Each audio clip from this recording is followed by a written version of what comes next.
The fact that there are many godly Christians in sort of your run-of-the-mill 21st century evangelical churches who love the Lord, who have given their life to Him, but maybe who are not in a church or a tradition that practices the sacraments, or maybe practices them in a different way. So do we believe that these people can be true godly Christians without doing the sacraments within their church body?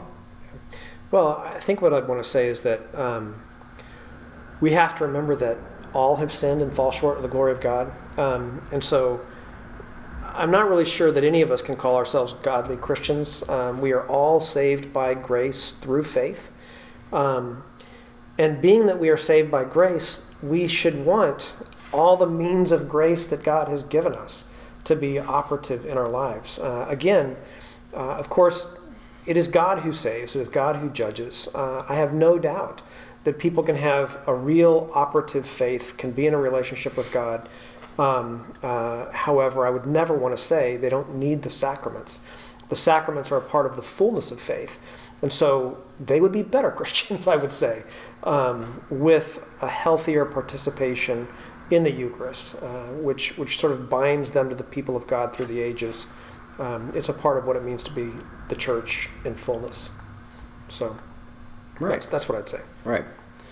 So one of the really exciting things that we're seeing crop up in a lot of theological circles is sort of a return to the early church and looking at what the early church thinks about various topics, specifically about the sacraments. So what can you tell us about what the early church thought about the use of the sacraments? Do they have a relatively similar view to what we do now, or is it different? They had a very high view of the sacraments, certainly with regard to both baptism and Eucharist. They clearly believed that God's grace was working through those sacramental rites.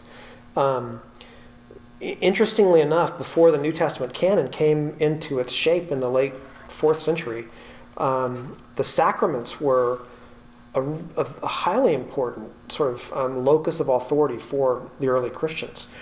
You could say, in fact, that it was universal. The church universally affirmed that the presence of Jesus Christ was made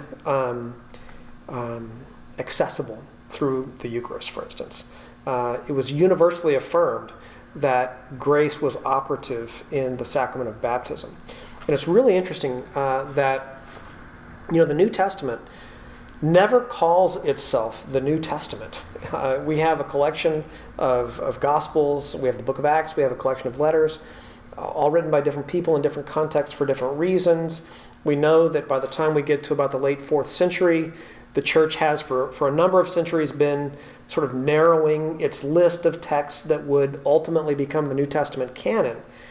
Now, long before the New Testament canon was ever voted on, for instance, at the Council of Hippo in the late 4th century, the Eucharist was called the New Testament. Okay? Jesus called the Eucharist the New Testament. And it was believed by early Christians that when you encountered or when you participated in the Eucharist, you were encountering the presence of Jesus Christ.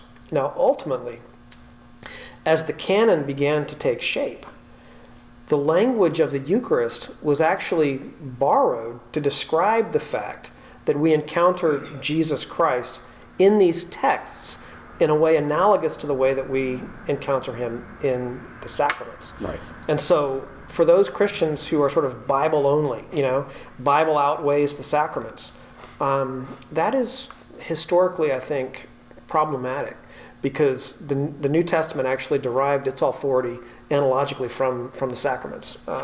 The early church was very serious about the sacraments. Right. So, awesome. Well, thanks for your time. Sure.